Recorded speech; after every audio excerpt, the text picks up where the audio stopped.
नमस्कार दोस्तों, स्वागत है आप सभी का आपके अपने यूट्यूब चैनल से SWA में। ठीक है दोस्तों, चलिए पिछले बार जो है दोस्तों हम लोग कुछ बात किए थे बायो का इंट्रोडक्शन के बारे में। और इंट्रोडक्शन के बारे में जो है हम लोग बात किए थे, और इंट्रोडक्शन के साथ साथ जो है हम लोग शुरू किए थे कोशिका। पहला चैप्टर जो है कोशिका, ठीक है ना। कोशिका में जो है दोस्तों हम लोग देख लिए थे मानव कोश सॉरी प्रोकैरियोटिक कोशिका तक जो है दोस्तों हम लोग पढ़ लिए थे। ठीक है, आज जो है हम लोग पढ़ने वाले हैं यूकैरियोटिक कोशिका। कौन सी कोशिका पढ़ने वाले हैं दोस्तों? यूकैरियोटिक कोशिका पढ़ने वाले हैं। चलिए, तो यूकैरियोटिक कोशिका के बारे में देखते हैं। तो यूकैरियोटिक कोशिका यानी कि यूकैरियोटिक सेल, यू मतलब होता है नया और कैरियोटिक का मतलब होता है केंद्रक। ठीक है, यूकैरियोटिक कोशिका में जो केंद्रक जो है उपस्थित होता है और परिपक्व होता है। ठीक है, क्या होता है कि कोशिका जो है उपस्थित होता है और परिपक्व होता है।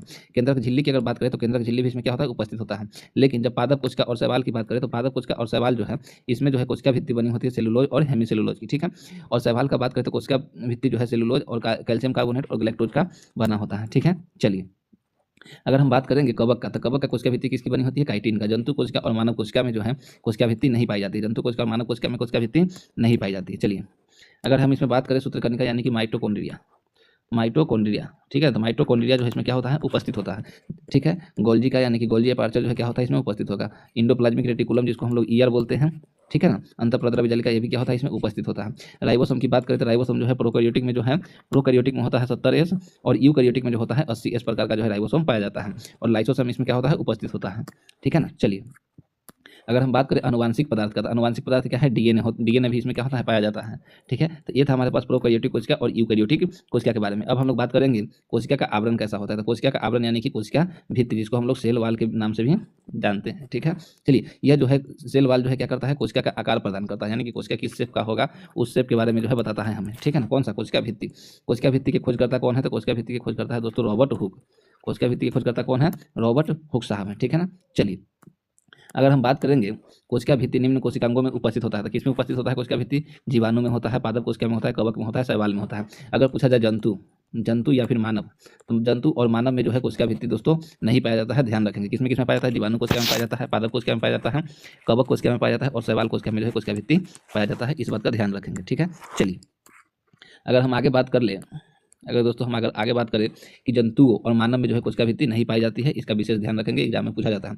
ग्राम सूचक रंजक यानी कि ग्रामेस्टेन डाई यानी कि बैक्टीरिया की प्रजातियों को दो बड़े समूहों ग्राम धनात्मक तथा ग्राम ऋणात्मक में वर्गीकृत करने का सिद्धांत है ग्राम सूचक रंजक। यह जो है बैगनी रंग दिखाई दे तो ग्राम धनात्मक होगा। ठीक है ना, अगर दोस्तों यह जो है ग्राम धनात्मक कब होगा? जब यह जो है बैगनी रंग का दिखाई दे। ठीक है, ग्राफ। यदि गुलाबी रंग का दिखाई दे तो ग्राफ क्या होगा? ऋणात्मक होगा। ग्राफ है, सॉरी, यहाँ पे क्या हो जाएगा? ग्राफ। ठीक है ना, अगर बैगनी रंग का दिखाई दे तो ग्राफ कैसा होगा? धनात्मक होगा, और यदि अगर गुलाबी रंग का दिखाई दे तो ग्राफ क्या होगा? ऋणात्मक होगा। ठीक है, ये था हमारे पास कोशिका भित्ति के बारे में। चलिए, आगे हम लोग देखेंगे प्लाज्मा झिल्ली। ठीक है ना, क्या देखेंगे? प्लाज्मा झिल्ली या फिर प्लाज्मा मेम्ब्रेन। प्लाज्मा झिल्ली या प्लाज्मा मेम्ब्रेन। ठीक है, चलिए, यह एक द्विपर्तीय संरचना है। इसका निर्माण जो है फॉस्फोलिपिड्स द्वारा होता है। फॉस्फोलिपिड जो है बना होता है प्रोटीन, लिपिड और कार्बोहाइड्रेट्स का जो है फॉस्फोलिपिड बना होता है। यह एक अर्धपरगम्य झिल्ली है। कौन सा? प्लाज्मा झिल्ली जो है अर्धपरगम्य झिल्ली है। अर्धपरगम्य झिल्ली दोस्तों उसे बोलते हैं वह झिल्ली जो कुछ अणुओं या आयनों को ही अपने से होकर क्या करता है? गुजरने देती है, उसी को बोलते हैं आयन, उसी को बोलते हैं सॉरी अर्धपारगम्य झिल्ली। अगर हम बात करते हैं प्लाज्मा झिल्ली की, तो प्लाज्मा झिल्ली की द्विपर्तीय संरचना को समझाने के लिए सिंगर और निकोलसन जो है दो वैज्ञानिक थे, द्वारा जो है फ्लूइड मोजाइक मॉडल दिया गया था। फ्लूइड मोजाइक मॉडल दिया था कौन कौन? सिंगर और निकोलसन ने। इस दोहरी परत संरचना को सबसे पहले आरबीसी की कोशिका में ग्रैंडल द्वारा देखा गया था। ठीक है, प्लाज्मा झिल्ली को, प्लाज्मा झिल्ली के अगर खोजकर्ता का बात करेंगे तो क्रेमर तथा नगेली थे। ठीक है ना, क्रेमर तथा नगेली। अगर हमसे पूछा जाए फ्लूइड मोजाइक मॉडल किसने दिया था, तो फ्लूइड मोजाइक मॉडल दिया था सिंगर तथा निकोलसन ने।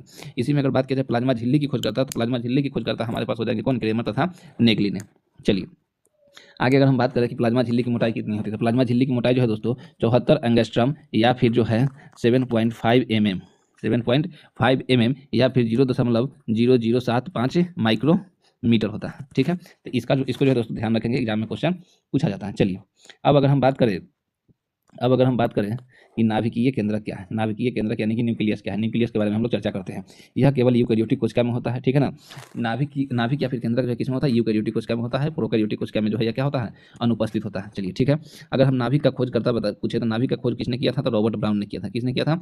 रॉबर्ट ब्राउन ने। और किस पौधा में किया था? तो आर्किड का पौधा था। किसका पौधा था? आर्किड का पौधा था। नाभिक का अध्ययन कहलाता है कैरियोलॉजी। नाभिक का अध्ययन क्या कहलाता है दोस्तों?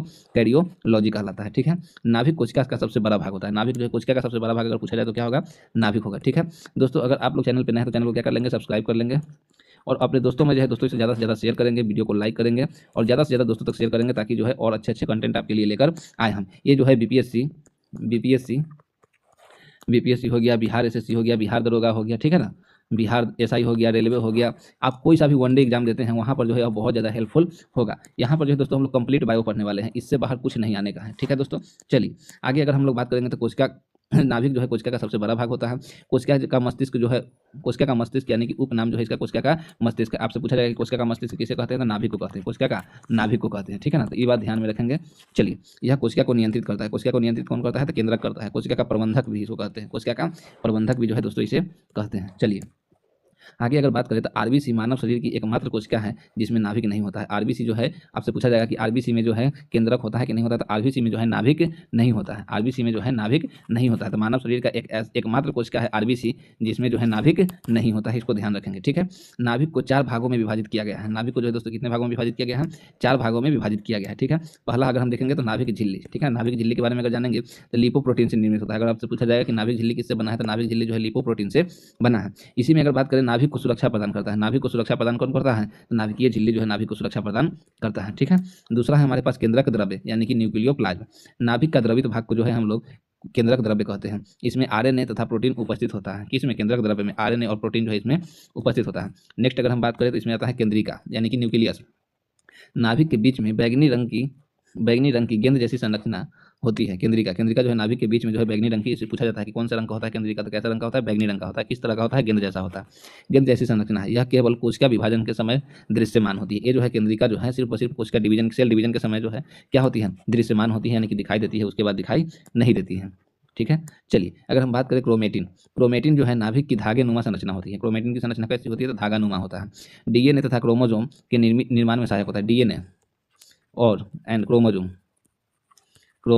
के निर्माण में सहायक कौन सा होता है, तो क्रोमेटिन होता है। कौन सा होता है दोस्तों, क्रोमेटिन होता है, पूछा जाता है एग्जाम में। चलिए नेक्स्ट अगर बात करें तो नाभिक में 2 प्रकार के जो है न्यूक्लिक अम्ल उपस्थित होता है। न्यूक्लिक है यहाँ पे, ठीक है दोस्तों, न्यूक्लिक। तो नाभिक में जो है 2 प्रकार के न्यूक्लिक एसिड उपस्थित होते हैं, प्रेजेंट होते हैं। डीएनए और डीएनए होता है केंद्रक होता है, और केंद्रक से क्या होता है, आरएनए होता है, ठीक है। डीएनए जो है डीऑक्सीराइबो न्यूक्लिक अम्ल इसको बोलते हैं, ठीक है, डीऑक्सीराइबो न्यूक्लिक अम्ल। अगर नाभिक में 2 प्रकार के जो न्यूक्लिक अम्ल उपस्थित होते हैं, जिसमें पहला क्या है, डीएनए है, और दूसरा क्या है, आरएनए है, और बीच में क्या होता है दोस्तों, केंद्रक, ठीक है ना। डीएनए का फुल फॉर्म जो है पहले पूछा जाता है, अभी भी पूछा जाता है कभी कभी। तो डीएनए का फुल फॉर्म होगा डीऑक्सीराइबो न्यूक्लिक अम्ल, और आरएनए का फुल फॉर्म होगा राइबो न्यूक्लिक अम्ल। ये जो है डीएनए जो है यह केंद्रक सूत्रकनिका तथा हरित लवक में पाया जाता है, यानी कि न्यूक्लियस में होता है, माइटोकॉन्ड्रिया में होता है, और क्लोरोप्लास्ट में जो है पाया जाता है डीएनए। लेकिन अगर वही बात करें आरएनए का, तो आरएनए जो है यह कोशिका द्रव्य यानी कि साइटोप्लाज्म में पाया जाता है, ठीक है ना। आरएनए कहाँ पे पाया जाता है, कोशिका द्रव्य यानी कि साइटोप्लाज्म में पाया जाता है।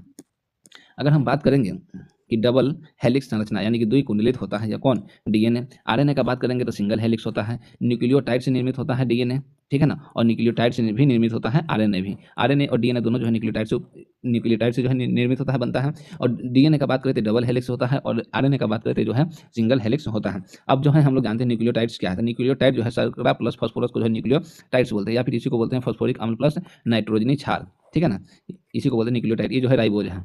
चलिए आगे अगर हम बात करते हैं तो डीएनए संरचना में 2 राइबोसोम श्रृंखला होती है। अगर डीएनए की संरचना में देखेंगे तो उसमें राइबोसोम श्रृंखला कितनी होती है, तो 2 होती है दोस्तों, ठीक है। अगर आरएनए संरचना में जो है 1 राइबोसोम श्रृंखला होती है। डीएनए में जो है राइबोसोम श्रृंखला कितनी होती है, 2। आरएनए में राइबोसोम श्रृंखला कितनी होती है, 1 होती है। चलिए ये सब चीज़ें ध्यान में रखेंगे, एग्जाम में पूछा जाता है। इसी में अगर हम बात करते हैं तो बीच में अगर हम नाइट्रोजन क्षार को रख दें, तो नाइट्रोजन क्षार से ही बनता है क्या, पिरीमिडीन और प्यूरिन, ठीक है ना। प्यूरिन जो है 2 भागों में बटा हुआ है, पहला तो है एडेनिन और दूसरा है गुआनिन, जिसको एडेनिन को हम लोग ए से डिनोट करते हैं और गुआनिन को जो है जी से। अब पिरीमिडीन जो है यह 3 भागों में बटा होता है, ठीक है। पहला है साइटोसिन, दूसरा है थाइमिन और तीसरा है यूरेसिल। साइटोसिन के सी बोलते हैं और थाइमिन को टी बोलते हैं, और यूरेसिल को यू के नाम यू से डिनोट करते हैं। चलिए अगर हम बात करेंगे दोस्तों यहाँ पर प्यूरिन की, तो प्यूरिन में क्या है कि ए और टी मिलकर जो है यह क्या है, हाइड्रोजन बंधन है, डबल बॉन्ड लग गया तो हाइड्रोजन बंधन है।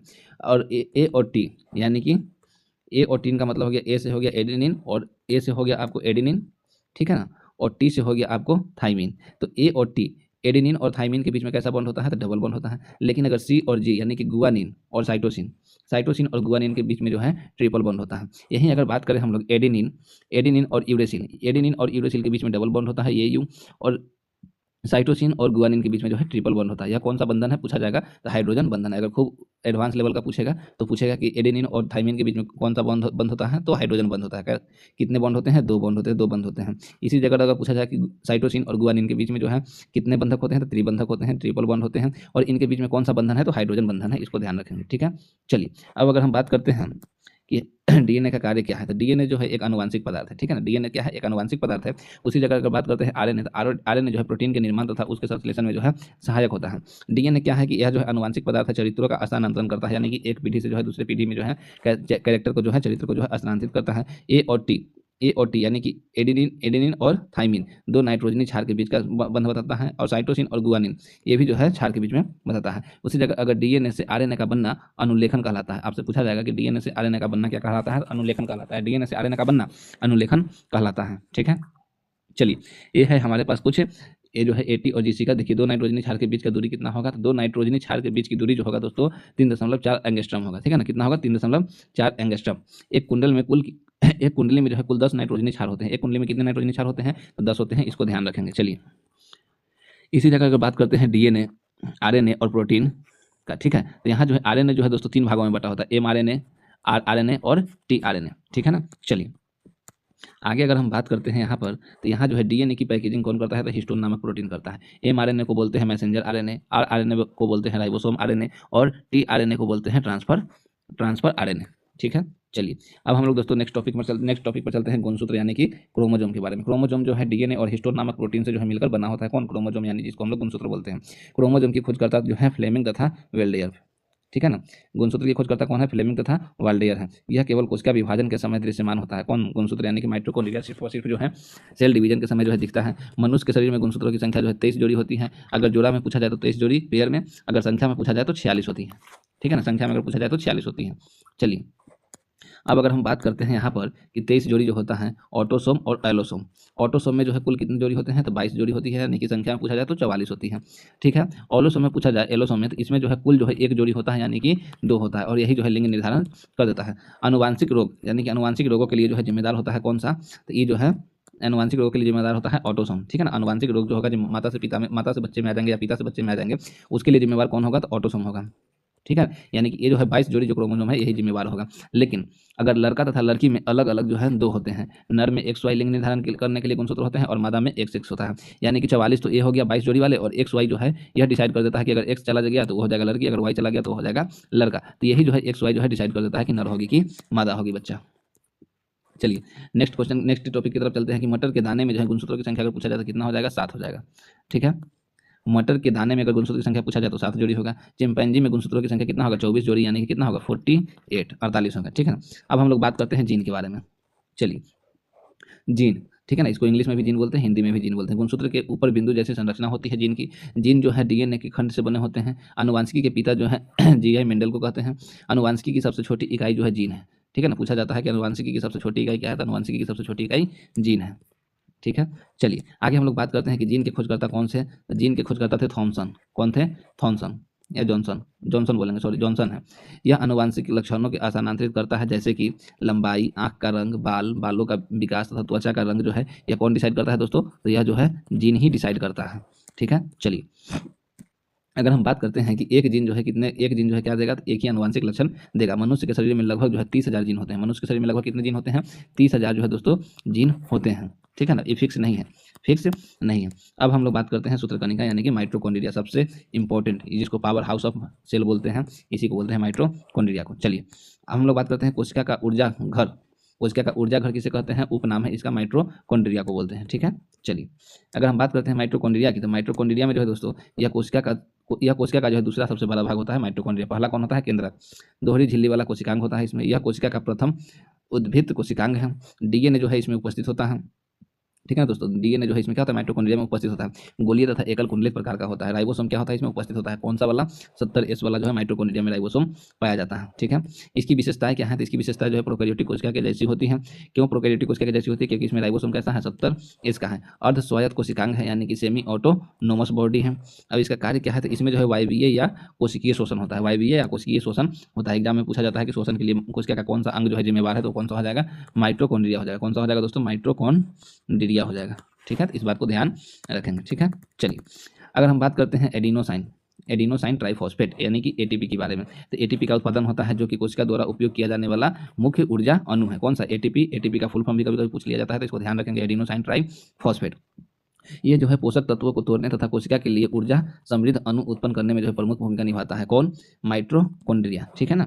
जैसे अगर हम बात करते हैं एनर्जी यानी कि ग्लूकोज का सूत्र क्या होता है दोस्तों? C6H12O6। अगर ये ऑक्सीजन के साथ अभिक्रिया करेगा तो क्या बनाएगा? कार्बन डाइऑक्साइड बनाएगा, जल बनाएगा और एटीपी बनाएगा। एटीपी का फुल फॉर्म क्या हो जाएगा? एडिनोसाइन ट्राइफॉस्फेट, जिसको हम लोग इसी को बोलते हैं कोशिका की ऊर्जा गुहा। ठीक है ना, कोशिका की ऊर्जा गुहा। अगर हम बात करते हैं माइटोकॉन्ड्रिया की खोजकर्ता कौन था? तो माइटोकॉन्ड्रिया की खोजकर्ता थे मेब्स। ठीक है ना, पादप कोशिका के बारे में बताया था सबसे पहले। यकृत कोशिका से सूत्रकणिका का प्रथम पृथक्करण होता है। पृथक्करण किसने किया था? तो ये था बेंसली तथा हॉर्न। कौन था? बेंसली तथा हॉर्न। बात करते हैं कीटों की कोशिका में सूत्रकणिका की खोज किसने किया था? तो कॉलिकर ने। कीटों की कोशिका में सूत्रकणिका यानी कि माइटोकॉन्ड्रिया की खोज किसने किया था? तो कॉलिकर ने किया था। सूत्रकणिका की खोज जो है एल्टमान तथा फ्लेमिंग ने की थी। सूत्रकणिका की खोज किसने किया था?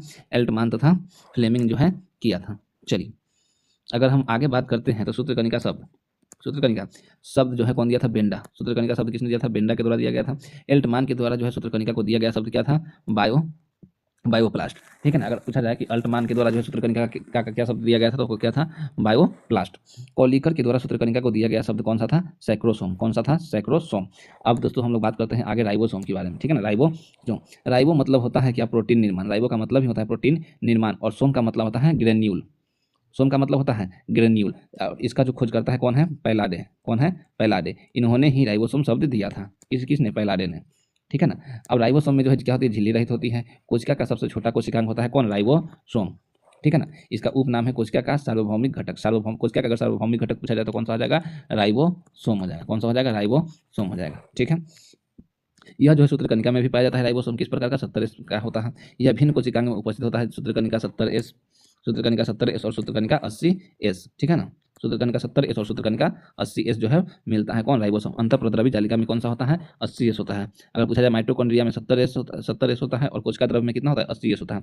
इसी में अगर पूछ दिया जाए कि अंतःप्रद्रवी जालिका में कौन सा राइबोसोम पाया जाता है, तो कौन सा राइबोसोम हो जाएगा? 80S प्रकार का हो जाएगा। ठीक है। चलिए इसी में अगर हम लोग बात करते हैं नेक्स्ट कि मनुष्य के शरीर की एक कोशिका में जो है 10,000 से ज़्यादा राइबोसोम होते हैं। मनुष्य के में जो कोशिकाएं पाई जाती है उसमें एक कोशिका में जो है 10,000 से ज़्यादा जो है राइबोसोम पाया जाता है। जीवाणु की एक कोशिका में 1,000 राइबोसोम होते हैं।